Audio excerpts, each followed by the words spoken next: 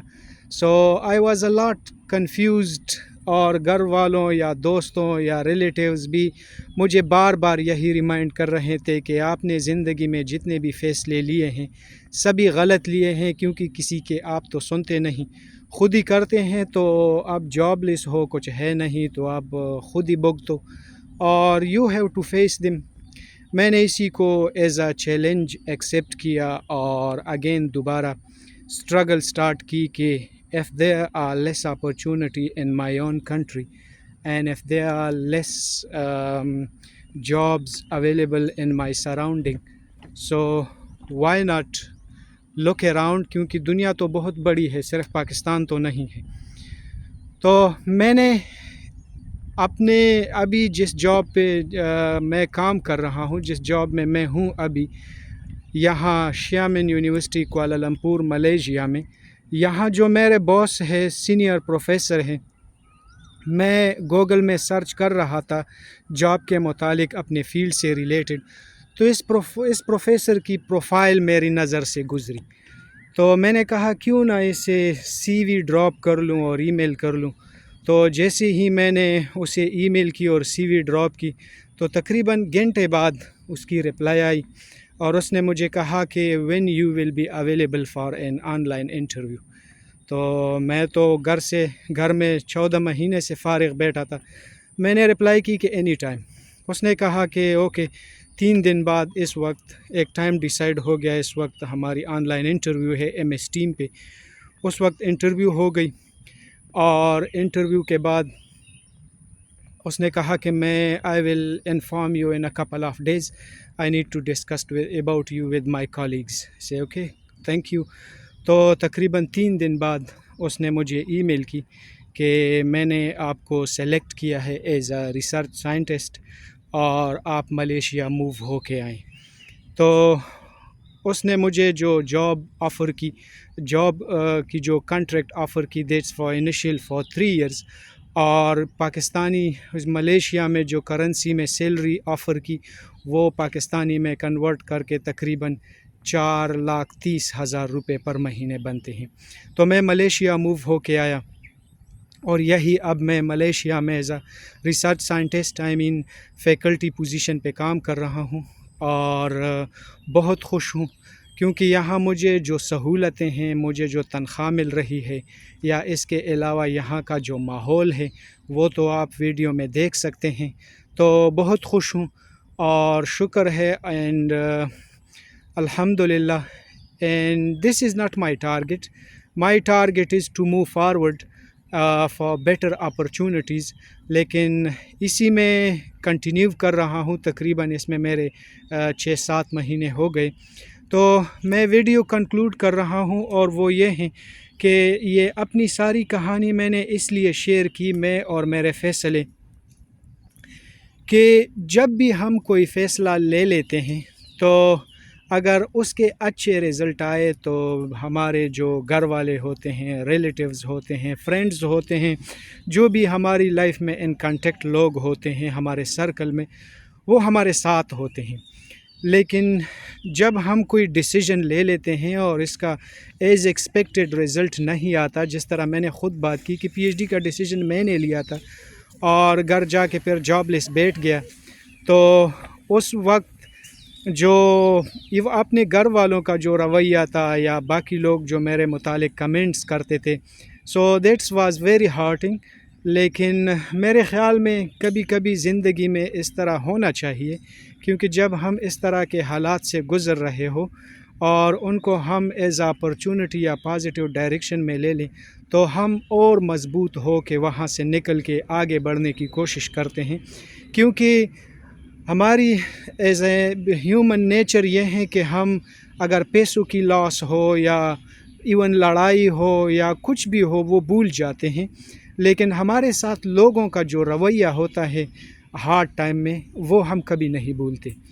تو کہنے کا مطلب یہ ہے کہ جتنے بھی فیصلے لینے ہیں خود ہی لو اور آگے بڑھو، محنت کرو اور اپرچونٹیز تلاش کرو.